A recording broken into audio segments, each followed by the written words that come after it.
Welcome, dear grade 8 students. Today we're going to look at how to determine similarity and to find missing measures. So let's quickly dive into the first example. And it says, determine whether each pair of polygons are similar. If so, write a similarity statement. If we look at these two diagrams and we work out the proportions, we would find that the sides are not proportional. Therefore, we would conclude that they are not similar. Example 2. If you look at the examples, you would find, if you work out the corresponding sides, that they are proportional. How do we know that? Let's quickly find out. How do I go about answering a question like this? Now you would find that you have markings on the inside of the diagram. So you have, for angle A, you have one marking. So go to your corresponding diagram, second diagram, and see which is the corresponding angle. So we know angle A corresponds to angle E, and angle B, since it has two markings, will correspond to angle F. So you'll take 15 and divide it by 5, and your number is 3. So we have to figure out whether all corresponding sides are proportional or not. So if we look at the next example, let's look at 45. 45 divided by 15, and it would give us 3. So we know the second side is proportional. Then we look at 24 divided by 8, and it gives us 3. And the last one is 28.8 divided by 7.6, and we find that it is also equal to 3. Therefore, we can conclude that they are similar, and the congruent statement, similarity statement is ABCD is similar to EFGH. So the sign for similarity is one little wave. It's just one little wave. Let's go to the next example. In example 3, we would also find that they are similar. We have 50 degrees equal to 50 degrees. Angle W1 is equal to angle W2. The reason for this, it is vertically opposite angles. You can see the X which is formed. So we have vertically opposite angles.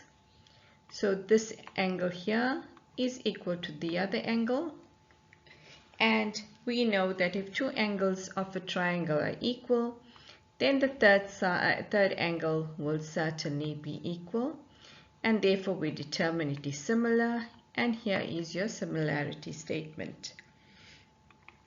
Moving on very quickly to example 4. When you have an example like this, you need to know, in order to determine whether it's similar or not, we know that all the angles in a triangle add up to 180 degrees. So to find the missing angle, 180 degrees minus 48 plus 65. And similarly here, you will do the same. 180 degrees minus 57 plus 48. And we find that the angles are not the same. So therefore, we can conclude that they are not similar. Moving to example 5, where we have to find the missing side. In order to find the missing side, we use proportion. So we know that side NO is proportional to side TU. So 4 over 10.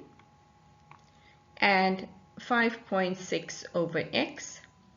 Thereafter, we would cross multiply. It would give us 4x is equal to 10 multiplied by 5.6. Remember, this is a decimal. When you multiply by a decimal, your answer gets, the value of your number gets bigger, and you move your decimal point one place to the right, and you would end up with your number being 56. We also know if 4x is equal to 56, we want to find the value of x.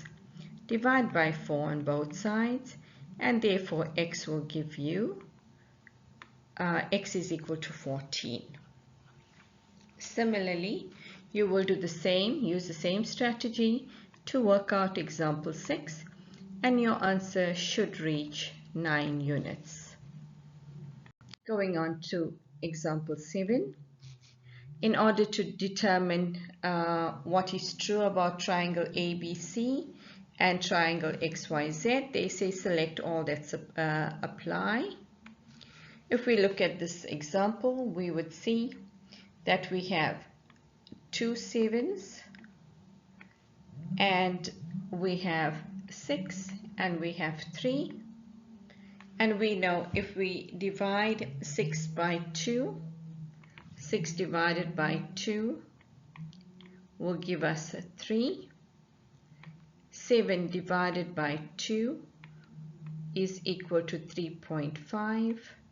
And similarly, 7 divided by 2 is equal to 3.5. And therefore, we can conclude that the triangles are similar. And remember, our similarity sign is one little wave. And these two statements are true about this example. I hope you are able to work out similarity and to find the missing measures. Remember, the more you learn, the easier it is to learn more. So continue studying. All the best.